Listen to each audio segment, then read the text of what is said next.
محبت کی دنیا میں معیار یہ ہے کہ جس سے آپ محبت کرتے ہیں اس کا اثر آپ میں ظاہر ہونا چاہیے. اس کی پسند کیا ہے، اس کی ناپسند کیا ہے، وہ چاہتا کیا ہے. جب تک وہ چیزیں آپ کے اندر نہ آ جائیں، یہ محبت کے نام کا دھوکہ تو ہو سکتا ہے، محبت نہیں ہو سکتا. سنیں محبوب کی، کریں اپنی، یہ دھوکہ ہے، محبت نہیں ہے.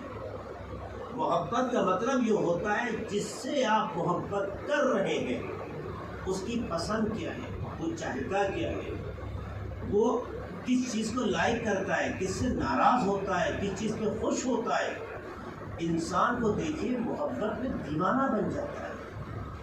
میں اس موضوع پہ نہیں جانا چاہتی، محبت پورے مستقل موضوع ہے.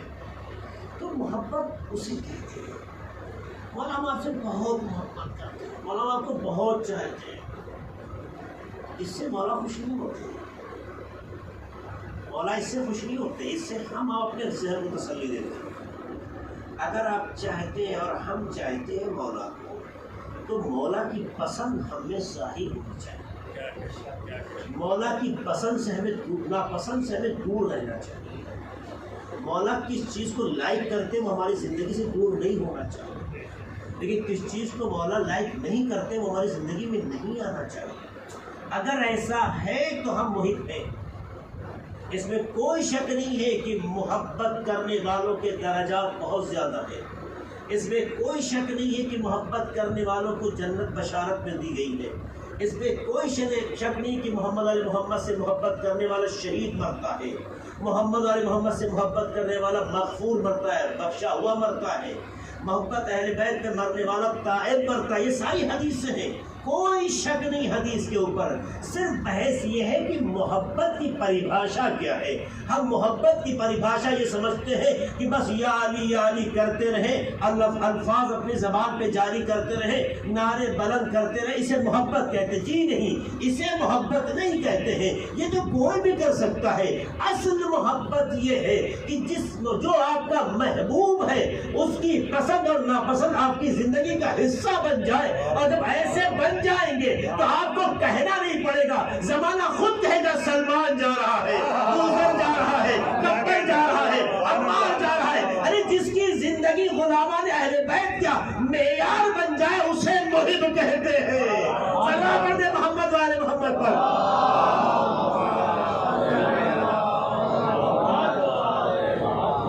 یہ سچائی ہے کہ جسے قبول کرنا پڑے گا. ہم آپ اپنی زندگی میں روز ڈیلی سرچ کریں، آنکھ کھلنے کے بعد سے لے کر سونے کے وقت تک ہماری زندگی کا کون سا لمحہ محبت اہل بیت کے معیار پہ گزرا اور کون سا وقت ہماری اپنی پسند پہ گزرا. جس دن یہ آپ تجزیہ کرنا شروع کر دیں گے آپ وقت سلمان بن جائیں گے، آپ وقت قمر بن جائیں گے. اہل بیت نہ کل کسی کو دور رکھنا چاہتے تھے، نہ آج دور رکھنا چاہتے ہیں. ہم ہیں جو اپنے کردار سے اہل بیت سے دور ہیں. ذرا اپنے اندر وہ جذبہ پیدا تو کر لے. ارے دنیا اہل بیت کون ہے اور کون نہیں پہ بحث کرتی ہے. اہل بیت نے اعلان کر کے بتایا اور سلمان جیسا کردار پیدا کر دو. ہم سبق دیتے ہیں اہل بیت کو. سلام پڑھتے محمد والے محمد پر.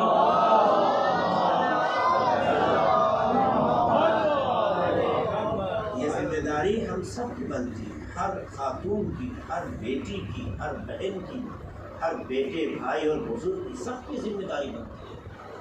تو ہم دعوے میں تو بہت آگے ہیں. ہمارا دعویٰ سچا کتنا ہے؟ اچھا، دعوے کی صداقت طاقت سے نہیں بنوائی جاتی. دعوے کی صداقت طاقت سے نہیں بنوائی جاتی. اگر کوئی دعوے کی صداقت طاقت سے بنوائے تو اس کا مطلب ہے وہ عاجز ہے، وہ جھوٹا ہے، وہ سچا نہیں ہے. اسی لیے مباہلے میں بھی دیکھیے دعوے کی صداقت کو طاقت سے نہیں کردار سے بنایا گیا، کردار سے بنوایا گیا ہے. نہیں، اہل بیت نے اپنا کردار پیش کیا تھا، سب کو لے کے چلے آئے تھے. آیت کی تفسیر جو اس سرزمین پر نظر آ رہی تھی جہاں نظران دیکھ رہے تھے، انہوں نے طاقت کا مظاہرہ نہیں کیا. اشارہ کرتے دنیا منقلب ہو جاتی. طاقت سے بدلنے سے حالات تو بدلتے ہیں، دل نہیں جھکتا۔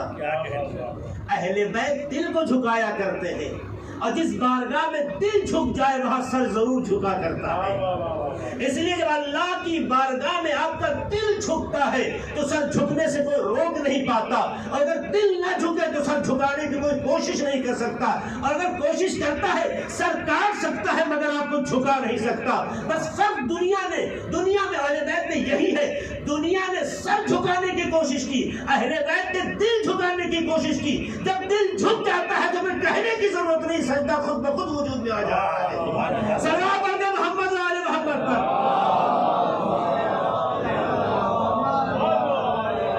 اس لیے میرے بھائیو جوانو، اور دل کو جھکاؤ اللہ کی بات، دل کو، آٹومیٹک ہر چیز اس کے تابع ہو جائے گی۔ اگر دل کا کنیکشن خدا سے مل گیا تو پھر کچھ کہنے کی ضرورت نہیں ہے، بس کوشش کریں کہ دل تک بات کو پہنچائیں۔ تو عزیزو، یا ایھا الذین آمنو میں یہی بات کہی جا رہی ہے، اے صاحبان ایمان، یعنی اے وہ لوگ جن کی زبان اور کردار ایک ہے۔ ایسا نہیں کہ زبان کچھ کہتی ہے اور کردار کچھ کرتا ہو۔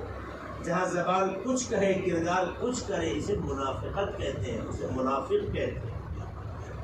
اور منافق کے دل میں یعنی کہ محبت آ ہی نہیں سکتی۔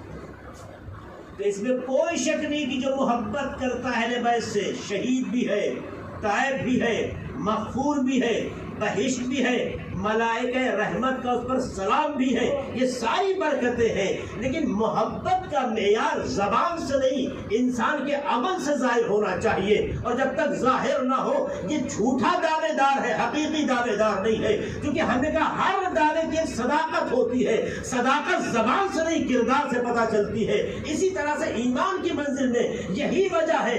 آپ اس سے سوال نہ کریں بھائی اتنا زمانہ گزر گیا، 1400 برس ہونے کو ہے، ہم بہت سے لوگوں کو دیکھتے ہیں ان کے دل میں علی کی محبت نہیں ہے، ان کے دل میں اہل بیت کی محبت نہیں ہے۔ ارے یہ محبت ہر دل میں نہیں آتی، جہاں ایمان کمال کی منزل پہ ہو وہی پیدا ہوتی ہے۔ جہاں نفاق پایا جائے، جہاں کفر پایا جائے، وہاں علی کی محبت آتی نہیں ہے۔ اسی لیے دنیا میں لکھا گیا اہل بیت کے راستے پہ چلنے والے اور پیغمبر کے بعض اصحاب نے کہا ہمارے لیے مومن اور منافق کی پہچان رسول کے بیان کے بعد آسان ہو جاتی ہے۔ کیا کیسے؟ کہا ہم جہاں پہ گفتگو ہوتی تھی تذکرے علی چھیڑ دیتے تھے، جس کا منہ اتر جاتا تھا اسے منافق سمجھتے تھے، جو خوشحال ہوتا تھا اسے مومن سمجھتے تھے۔ سلام علیہ محمد والے محمد پر۔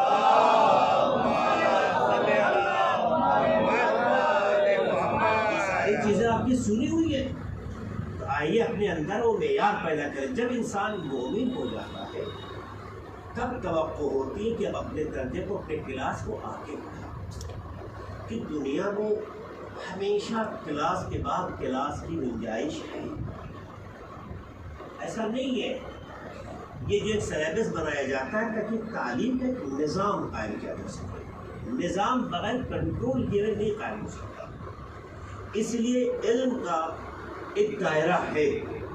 آپ نے ہائی اسکول کیا، انٹر کیا، گریجویشن کیا، پوسٹ گریجویشن کیا، ٹھیک، یہ مراحل اور درجات علم کی ہیں، مگر یہ علم کی انتہا نہیں ہے، یہ علم کی انتہا نہیں ہے۔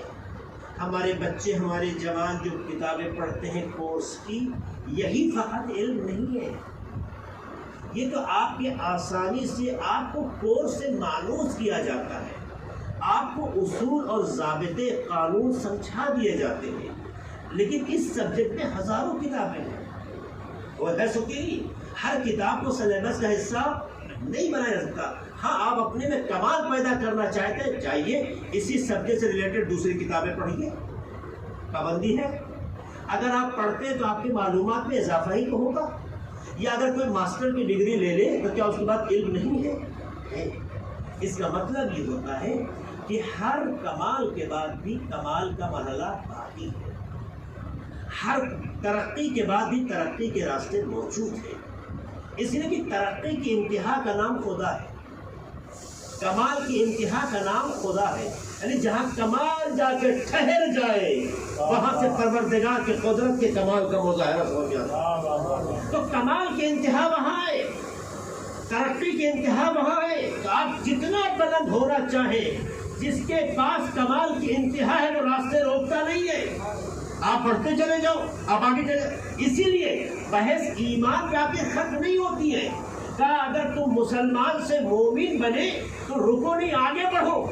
مومن بن گئے تو اب متقی بننے کی کوشش کرو. کیا فرق ہوا دونوں میں؟ کہا دیکھو مومن تو وہ تھا جس کی زبان اور کردار ایک ہو. متقی وہ ہے کہ وہاں حاضر نہیں ہوتا جہاں خدا پسند نہ کرے، اور وہاں سے غائب نہیں ہوتا جہاں خدا پسند کرے. یعنی آپ کی زندگی کا ایک معیار بن جائے گا. اب آپ کو کہنے کی ضرورت نہیں ہے، آپ کے ہر عمل سے تقوی کا ثبوت ملتا چلا جائے گا. اس کا مطلب یہ ہے کہ جب انسان کا ایمان کامل ہو جاتا ہے تو ٹھہرتا نہیں ہے، آگے بڑھ جاتا ہے. اور جب آگے بڑھتا ہے تو وہ زبان نہیں بولتی، کردار بولنے لگتا ہے. سلام علیہ محمد والے محمد پر.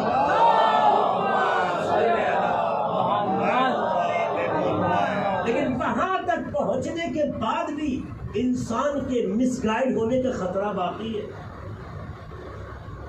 وہاں تک پہنچنے کے تقویٰ تک پہنچنے کے بعد بھی مس گائیڈ ہونے کی چانسز ہے. شیطان کو اتنا آسان مت سمجھیے گا.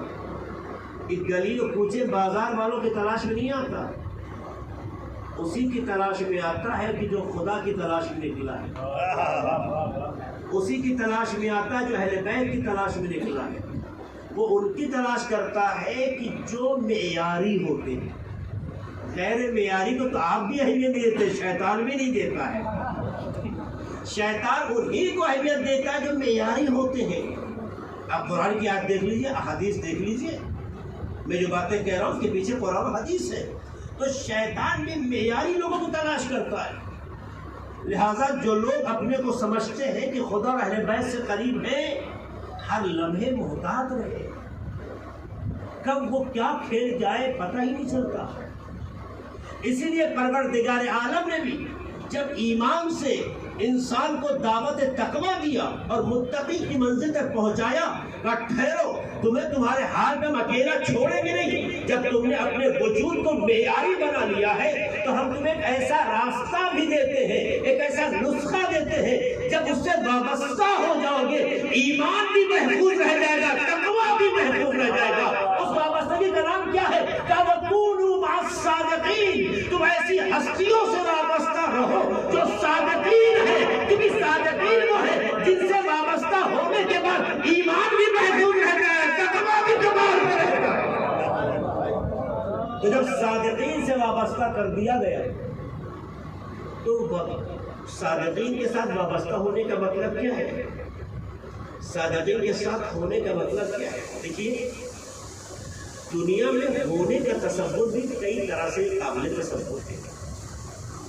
ہم ایک ساتھ بیٹھے ہیں، یہ بھی ایک ساتھ ہونا ہے.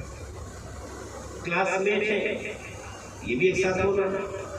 روم میٹ ہے، یہ بھی ایک ساتھ ہونا ہے. ابھی بہت سے لوگ کربلا گئے زیارت پر، یہ بھی ایک ساتھ ہونا ہے. حج پر جاتے ہیں، یہ بھی ایک ساتھ ہونا ہے. ایک ساتھ ہونے کے ایگزامپلس بہت زیادہ ہیں. ایک ساتھ ہونے کا مطلب کیا ہوتا ہے؟ ساتھ ساتھ چلنا، کچھ دیر ساتھ ہونا، کچھ پیریڈ کے لیے ساتھ ہونا. کیا مطلب ایک ساتھ ہونا؟ ایک ساتھ ہونے کا مطلب یہ ہوتا ہے کہ کچھ دیر چلنا نہیں، کچھ دیر رہنا نہیں، کچھ گھنٹوں کا ساتھی بننا نہیں، کچھ سالوں کا دوست بننا نہیں. ایک ساتھ ہونے کا مطلب یہ ہے ایسی ہمراہی کہ جس کے ساتھ رہتے ہو اس کا اثر تم میں اس طرح ظاہر ہونے لگے کہ تمہیں دیکھ کے لوگ کہیں تم کس کے ساتھ ہو. آپ بہت ہی جملے کے اوپر تمہیں دیکھ کے لوگ کہیں، بہت سا ہوتا ہے نا. دیکھیے آپ معاشرے میں بہت سے جوان ہوتے ہیں جنہیں دیکھ کے آپ کہہ سکتے ہیں جانتے ہیں ایسا کیوں ہے؟ کیونکہ فلاں کے ساتھ رہتا ہے. جانتے ہیں ایسا کیوں ہے؟ کیونکہ فلاں کے ساتھ رہتا ہے. اچھے کے لیے بھی برے کے لیے بھی. جو جس کے ساتھ رہتا ہے اگر اس کا اثر لیتا رہے تو اسے ساتھ ہونا کہتے ہیں. کچھ لمحے کے لیے ساتھ ہونا نہیں کہتے.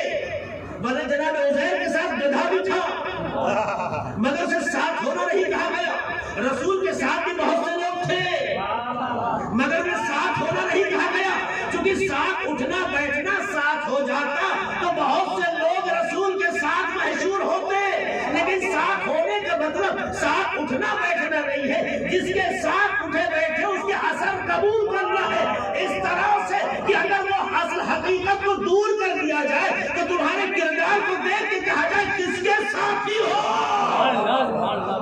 جہاں خیالات جہاں افکار اصل کے ساتھ ملتے رہے اسے ہمراہیوں ساتھ ہونا کہتے ہیں۔ وَقُولُوا مَعَ الصَّادِقِينَ کا مطلب بھی یہی ہوتا ہے، اس کا مطلب یہ نہیں ہے کہ تم دعوے سے کہو فلاں کے ساتھ ہے ہم تو اہل بیت کے ساتھ نہیں، اہل بیت کے ساتھ ہونے کا مطلب یہ ہے کہ آپ ساتھ میں ہاتھ پکڑ کے نہیں، ساتھ میں دامن پکڑ کے نہیں، ساتھ آپ چلنا نہیں، ساتھ کا مطلب یہ ہوتا ہے چاہے تمہارے ساتھ ہو یا تمہاری ساتھ ظاہری طور پر نہ نظر آئے، ان کے خیالات، ان کے افکار، ان کے نظریات، ان کی تعلیمات، ان کی نصیحتیں، ان کے معیارات اگر تمہاری زندگی میں اترتے چلے جائیں گے تو ہر کوئی تمہیں دیکھ کے کہے گا یہ غلامان اہل بیت ہے، تو جب غلام ایسا ہے تو آپ نہ ایسا ہوگا۔ سلامت محمد لبیک یا حسین، لبیک یا حسین، لبیک یا حسین،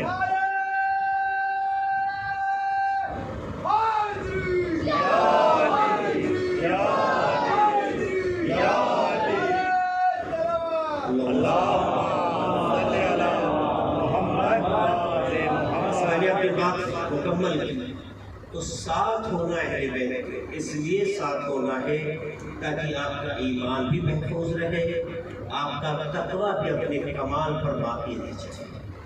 اس لیے خدا نے شیطان کے بیچ میں حائل ہونے کے راستے بند کر دیے۔ اگر کوئی صادقین کے ساتھ ہو جاتا ہے تو شیطان نامراد ہو جاتا ہے، کوئی صادقین کے ساتھ ہو جاتا ہے تو شیطان ناکام ہو جاتا ہے، کوئی صادقین کے ساتھ ہو جاتا ہے تو شیطانی حربیں غلط ہو جاتی ہیں۔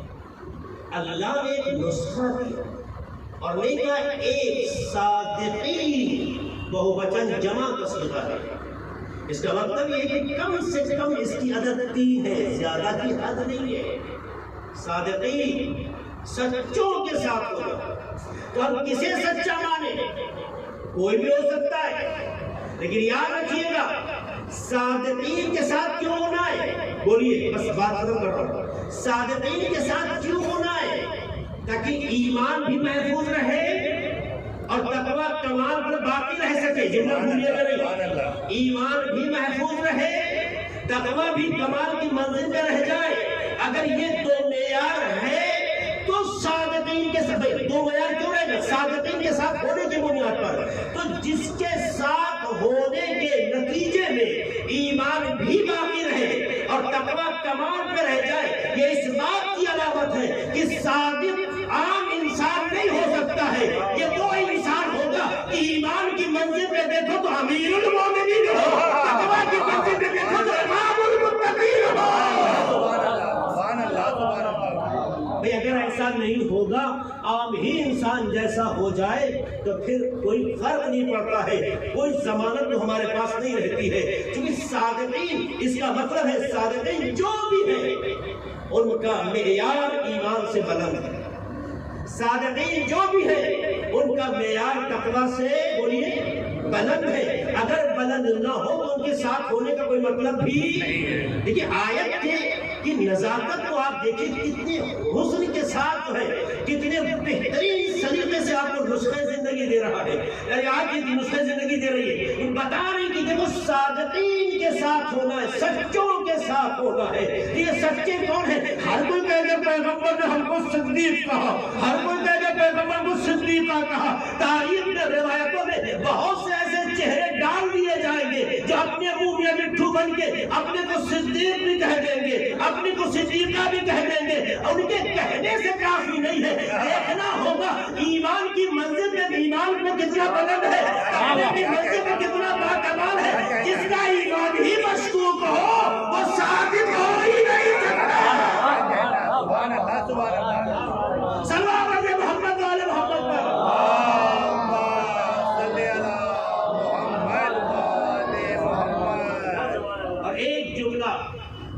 تاکہ آپ کے لیے بات کلیئر ہو جائے. صادقین وہی ہیں جو سچے ہوتے ہیں. مباہلہ سچے اور جھوٹوں کے درمیان ہوا تھا نا. اس کا مطلب یہ ہے کہ صادقین انہی کو کہتے ہیں جن کا معیار مباہلے میں رسول کے ساتھ آنے والے جیسے. مباہلے میں وہ اولی یہ آئے، مباہلے میں ثبوت بن گئی. اب آپ کو صادقین کو تلاش کرنے میں مکے کی گلیوں میں نہیں گھومنا ہوگا، مدینے کے گھروں کو تلاش نہیں کرنا ہوگا. اگر گھر میں بات ہوتی تو گنجائش تھی کہ دائیں بائیں کسی کو شامل کر لیا جائے، لیکن پیغمبر نے میدان مباہلہ میں چہرے کو لا کے بتا دیا صادقین ان کے علاوہ ہے ہی نہیں. محمد والے محمد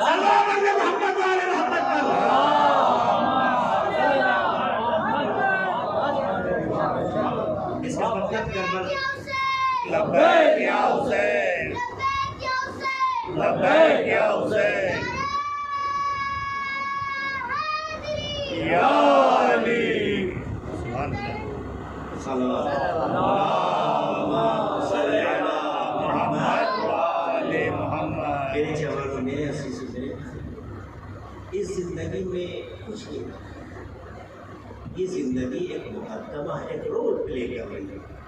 اصل لائف اس کو اس لیے متوجہ ہے. اب تک نہیں ہے تو اب پوچھو. کہتے ہیں کہ اگر بھولا شام کو گھر واپس لوٹ آ جائے تو اسے بھولا نہیں. آپ کا خدا بڑا کریم ہے، آپ کے اہل بیت بہت مہربان ہیں. ان کے یہاں انتقام کا جذبہ نہیں پایا جاتا. ہم میں احساس سے خطا ہو جائے اور دل آمادہ ہو جائے تو استقبال کے لیے خود آگے آ جاتے ہیں. اور ظاہر ہے کہ جب ایسی ہستیاں موجود ہیں تو کیا ہمیں اور آپ کو اچھا نہیں لگتا کہ اہل بیت ہم جیسے کا استقبال کریں؟ کربلا میں امام حسین نے خود کا استقبال کیا امام نے عملی ثبوت کیا ہے. ہم بدلے کی بھاونا سے آگے نہیں بڑھتے، بس تمہیں احساس سے خطا ہو جائے یہ کافی ہے. غور نے تو خود کو قدموں میں گرایا تھا، آقا نے اٹھا کے سینے سے لگایا. اور احساس سے خطا کے بعد جگہ قدموں میں نہیں، سینے دل. اسی لیے کربلا ہر کسی کے دل کا حصہ ہے. کربلا والوں سے جڑ جاؤ، صادقین کا یہ ساتھ ہے. ایمان بھی کربلا سے محفوظ ہے، تقویٰ بھی کربلا سے محفوظ ہے. عزادارو، یہ ایام بہت تڑپنے اور رونے کے لیے. اہل حرم ایک مرحلہ طے کر کے شام کی سرزمین پہ موجود ہے. تاریخی اعتبار سے جناب سکینہ کی بھی شان ہے. کون بچے؟ وہ بچے جو کربلا کی تاریخ میں سب سے زیادہ، وہ بچے جو اتنا روئی ہے کہ دنیا سے گزر گئی مگر چہرے پہ رونے کے گریے کے اثر چہرے پہ ظاہر ہے. میں نے کسی موقع کسی مجلس میں کہا تھا کہ جس طرح سے ایک پتھر پر پانی کا قطرہ بار بار گر کے اس کے سینے میں چشمہ بنا دیتا ہے، اسی طرح سے تاریخ میں اشارہ ملتا ہے کہ جناب سکینہ کے آنسوؤں نے ان کے رخسار پر اثر ڈالا.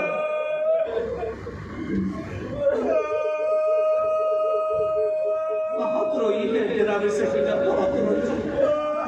یتیمہ امام حسین کربلا میں بہت روئی ہے. تاریخ کربلا میں اگر آپ غور کریں شاید کسی گوشے سے آج بھی سکینہ کے رونے کی آواز محسوس ہو. کہ بچی بہت روئی ہے، کتنا روئی ہے آپ کو اندازہ. آپ دیکھیے بچیوں کا مزاج ہوتا ہے، جس چیز کی رٹ مار لیں اسے بھولتی نہیں ہے، وہی ہونے چاہیے. ایک کربلا میں سکینہ کو دیکھا کہ اس منزل میں سکینہ نے اپنے کو بیک فٹ پہ ڈالا. کیسے ڈالا؟ دیکھیے آپ، جب جناب عباس کا علم آیا، علمدار نہیں آیا، تو بچی تو پانی کے انتظار میں تھی نا، پانی کا انتظار کر رہی تھی. مانگنا تو پانی چاہیے تھا نا، لیکن جناب سکینہ نے جو جملے بابا سے کہا، بابا مجھے پانی نہیں میرا چچا پانی چاہیے۔ جناب سکینہ کی منزل دیکھیے آپ، یہ بچی بہت ہو جناب عباس کی شہادت کے بعد جناب سکینہ کی آنسو کے ملے اور اس کا ثبوت اس وقت ملا کہ جب امام حسین کے زلجنا سے بچی لپٹی تو یہ جملہ کہتی ہے، بابا کے گھوڑے میرے بابا کو میدان کربلا کی طرف نہ لے جاؤ، کیونکہ جو سب سے گیا ہے واپس نہیں آیا ہے، اب تو یہ میرا چچا عباس بھی واپس نہیں آیا۔ یہ بچی اس انداز سے فریاد ہے، کتنا گہرا اثر ہے، مگر یہی بچی اس وقت اور روئی ہے اور اس کے طرف آپ اس کے چوہر پر سوچئے گا۔ بس کچھ جملے آپ کے سامنے رکھنا چاہتا ہوں، پورے مسائل نہیں پڑھ سکتا۔ یہی بچی جب بابا کا زلجنا خیمے میں آیا، تمام بیویوں نے زلجنا کو ہاتھ میں لے لیا، جناب زینب مرثیہ پڑھ رہی ہے، بیویاں فریادی، ہر خاتون رو رہی ہے، آقا حسین بھی شہید ہو چکے ہیں، مگر تاریخ اور باب مقاتل لکھتے ہیں کہ جہاں تمام بیویاں تڑپ تڑپ کے رو رہی تھی، ایک ننھی سی بچی ان بیویوں کے درمیان آئی، آتے آتے زلجنا کے قریب پہنچی، زلجنا بابا کا جیسے گھوڑا دیکھا، اپنے کو گھوڑے سے قریب کیا، زلجنا کے کان سے قریب ہو کے بچی نے جملہ کہا ہے، بتاؤ اس جملے کے پیچھے جناب سکینہ کا درد چھپا ہے جسے آپ بہتر سمجھ سکتے ہیں۔ روئیں گے ارے بچی بابا کو زلجنا کے قریب ہو کے کہتی ہے، یا جواد ابھی اے میرے بابا کے گھوڑے، ہم سکینہ ابھی ان کو تیرا نشانہ، ارے اتنا بتا دے میرے بابا کو پانی بھی ملا یہ پیاسا۔ اے عزتدار ایک بچی ارے اپنے بابا کے لیے کیسا جذبہ رکھتی ہے، مشہور تو یہی ہے بچے اپنے درد کے آگے کسی کا درد نہیں یاد کر پاتے، لیکن حال مظلومیت سکینہ کربلا میں اپنا درد بھول گئی، خود کتنی پیاسی ہے، جملہ کا کہ زحمت تمام کرنا چاہتے۔ جانتے ہیں جناب سکینہ کتنی پیاسی ہے؟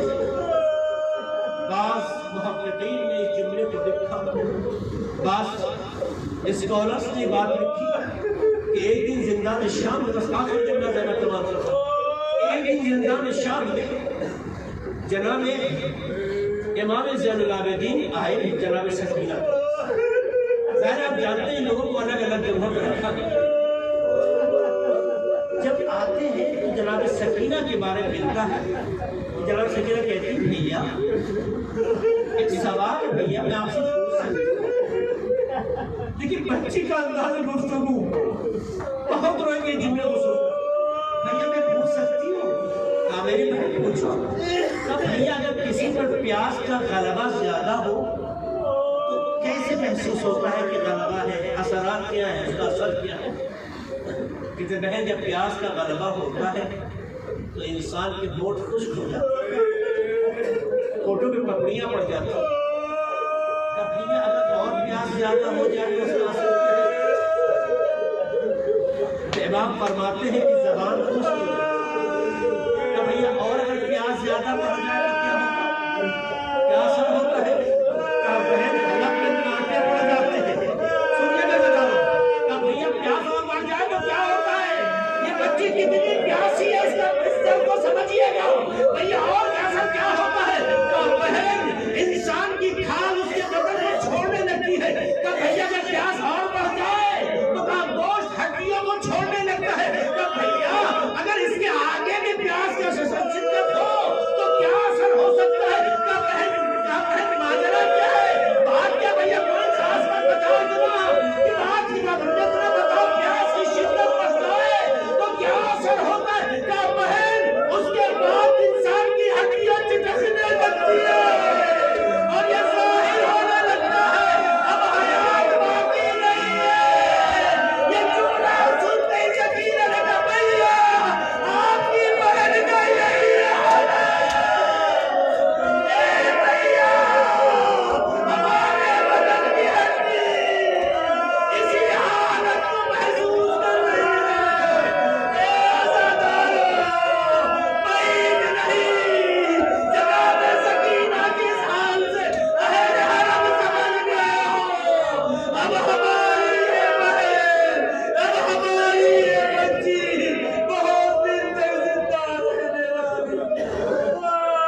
خدا جس بیماری سے دو چار ہیں انہیں شفائے کاملہ خدا تیرے حسین کا جو بھی اہتمام کرتے ہیں دنیا میں جہاں کہیں ان کی جان مال عزت آبادی خدا یہ تمام ازاداران حسین عاشقان امام حسین عراق کے سرزمین کی زیارت کے لیے خدایا ان کے جان مال عزت آبادی کی حفاظت کرو خدا سب ظالمین اور ظالمین اپنے گھر اپنے وطن واپس خدا کے واسطے خدا محمد کا ہمارے وطن عزیز ہندوستان میں امن امان خدا جو دشمنان اسلام اور مسلمان ان کے اصلاح اگر قابل اصلاح نہ ہو تو ان کے شر کو ان کی طرف واپس خدایا برطانوی جمہوریہ اسلامی ایران کو سربلندی عطا فرما خدایا ہمارے تمام علماء کرام بالخصوص مہاراجہ اعظام کی حفاظت فرما خدایا تجھے واسطے خدا محمد کے ہمیں زمانے کے تاجیل فرما ہم سب کو ان کے اعمال شمار فرما